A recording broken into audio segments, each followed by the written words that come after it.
교환학생 신분으로 한국에서 유학 중인 브라질 출신 아만다 씨. 높은 물가에 공부를 하며 일도 하고 싶지만 쉽지 않은 게 현실입니다. It would be really of great help financially. And also, I think inside the campus we don't have a lot of chances to do it. 국내 대학으로 유학을 온 외국인 유학생 수는 지난 2014년 8만 4천여 명에서 2024년 20만 8천여 명으로 증가했습니다. 10년 새 2.4배 넘게 늘었습니다. 국제사회에서 한국의 위상이 올라가면서 여러 국가 대학생들이 선호하기 때문으로 풀이됩니다. 다른 이유도 있습니다. 강원자 시도를 비롯한 여러 지자체와 대학들은 지역 소멸을 막고자 유학생 유치에 적극적으로 몰두해 왔습니다.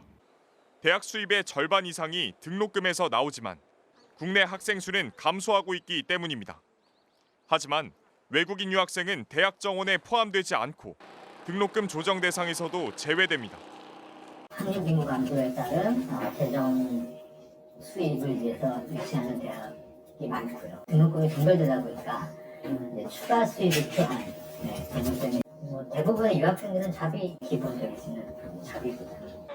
한국을 오고 싶어 하는 학생들의 욕망과 부족한 재정을 채우려는 대학의 필요가 맞아떨어진 결과입니다. 문제는 유학생들이 학비와 생활비 마련에 애를 먹고 있다는 겁니다. 유학생은 우리보다 경제 상황이 넉넉하지 못한 국가에서 오는 경우가 대부분입니다. Without your parents' enough ability, you shouldn't go abroad because doing managing study as well as getting job and maintaining all the expenses is really hard. 경제 활동을 하지 않고 자국에서 부모가 보내주는 돈으로 학업을 마치기는 쉽지 않은 게 현실입니다. 중도 포기 학생이 적지 않은 이유인데 최근 3에서 4년 사이 도내 대학에서 학업을 포기한 유학생은 전체의 7.6% 정도입니다. 유학 자체가 학업의 의지를 가지고 온 만큼 중도 포기는 상당한 고민 끝에 내린 결정이라는 점에 주목해야 합니다. 저희도 지금 고민하고 있어요. 한국에서 취업할까 아니면 중국에서 돌아갈까? 네, 이런 고민하고 있어요. 지원 뉴스 김희곤입니다.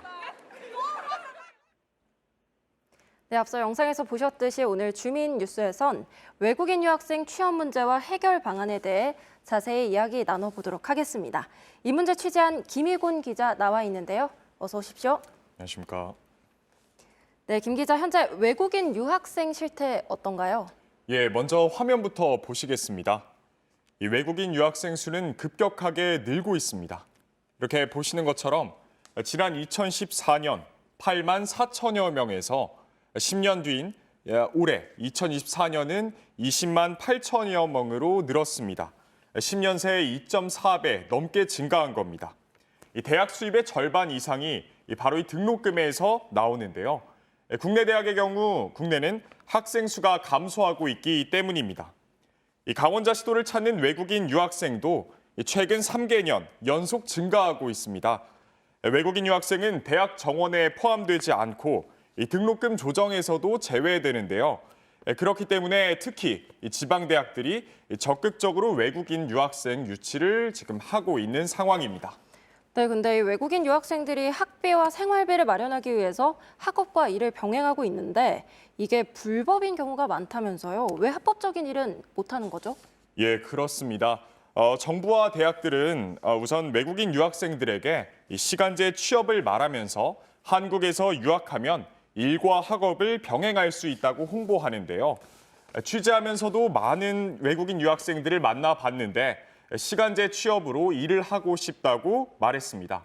다만 일자리를 구하는 방법을 잘 알지 못하는 경우가 많고 알더라도 절차가 복잡해 별도의 승인 없이 불법으로 일하는 경우가 허다했습니다. 상황이 이렇다 보니 외국인 유학생 불법 취업 적발도 이렇게 매년 꾸준히 늘고 있습니다. 유학생이 미신고 취업으로 이렇게 신고를 당할 경우 1차 위반의 경우 취업 금지와 벌금, 2차 위반 시 강제 출국으로 유학생 입장에서는 굉장히 타격이 크다고 할 수 있겠습니다. 네, 꽤 절차가 복잡한 것 같은데요. 외국인 유학생의 시간제 취업 제도에 어떤 허점이 있길래 이런 문제가 생기는 걸까요? 예, 크게 세 가지 이유로 나눠볼 수 있겠습니다. 먼저 앞서 말씀드렸듯 시간제 취업 신고가 굉장히 어렵고 번거롭습니다. 출입국 관리소에 필수로 제출해야 하는 서류만 이렇게 10가지입니다. 만일 신청일 기준 평균 출석률이 90% 미만이거나 또 직전학기 평균 학점이 C학점 미만일 경우에는 취업이 제한되기도 합니다. 두 번째로는 유학 시기와 유학 과정, 한국어 등급에 따라 취업 허용 시간이 다 다르다는 건데요. 학사 과정은 주중 최대 30시간 이내, 석박사는 35시간 이내, 어학연수는 25시간 이내로 제한돼 있습니다. 그리고 입국 후 6개월이 안 된다면요, 취업이 불가능합니다. 만일 6개월이 지났다 하더라도 이 한국어 능력 수준이 부족하면 50% 시간만 가능합니다.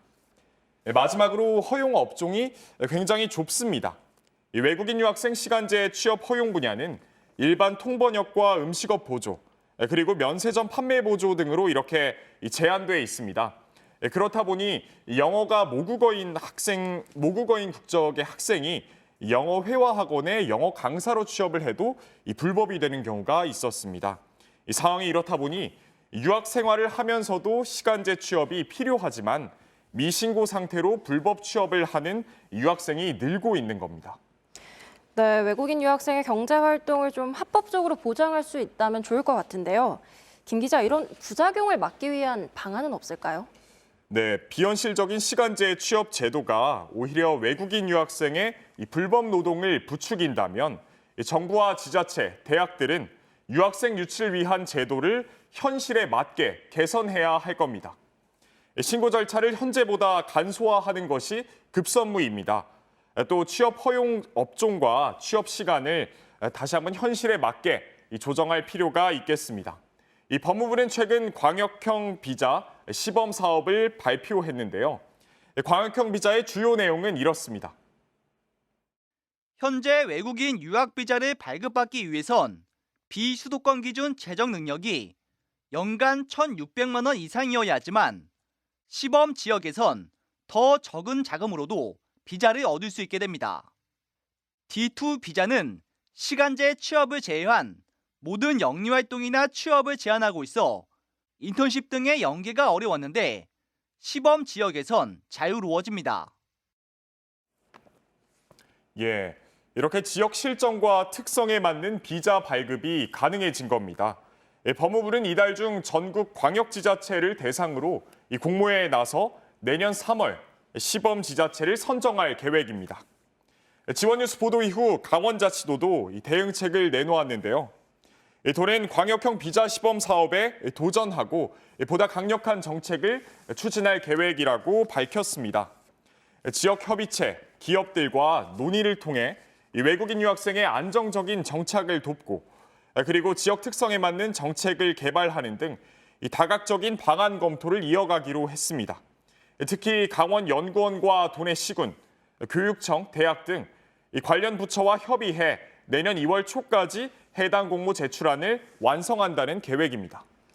네, 지금까지 주민뉴스 김희곤 기자와 이야기 나눠봤습니다. 오늘 말씀 고맙습니다. 감사합니다.